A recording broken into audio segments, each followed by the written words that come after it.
Bom dia. Vamos falar sobre grandezas físicas. Então, o que é uma grandeza física, né? São quando um corpo ou um fenômeno ele pode ser medido, então ele é mensurável. Então, por exemplo, o que são grandezas físicas? Medir a temperatura corporal, a distância, a dosagem de um medicamento, né, a energia elétrica, volume da chuva. Isso são grandezas físicas porque a gente pode medir, então elas são mensuráveis. Elas podem ser grandezas escalares, que são aquelas grandezas que se caracterizam por um valor acompanhado de uma unidade. Então, por exemplo, aqui, ó, 52, que é o valor, e quilograma, que é a unidade, né?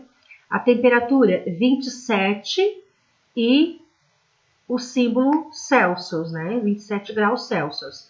O tempo, eu tenho o valor e eu tenho uma medida aqui, que é em minutos. Então, são grandezas escalares, onde aparece um valor numérico acompanhado de uma unidade de medida.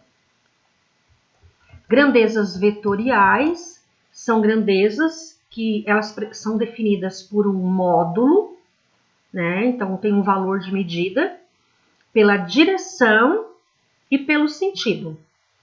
Então, eu tenho exemplos aqui, ó, velocidade, aceleração e força são grandezas vetoriais, porque eu também tenho o sentido, eu tenho a direção e eu tenho o valor, que é através do módulo.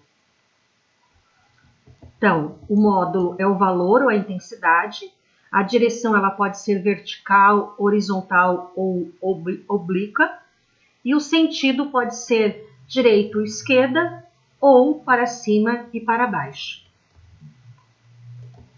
Então, ela é representada por um vetor, né? O que é vetor?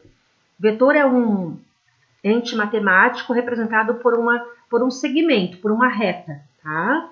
Então, eu tenho aqui uma reta, né?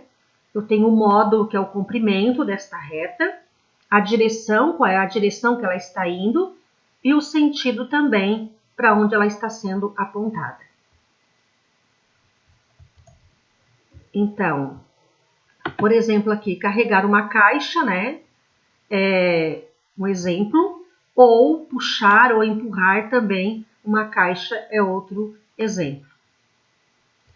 Força resultante. Força resultante é quando um corpo ele está sujeito, né, a duas ou mais forças. Então, por exemplo, aqui, ó, empurrar um carro, né, ou duas forças contrárias também.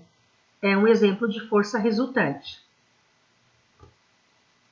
A atividade vocês têm da apostila, página 9, a questão 1 e 2, uma boa aula. Não esqueçam de enviar o nome, a série e o número da aula.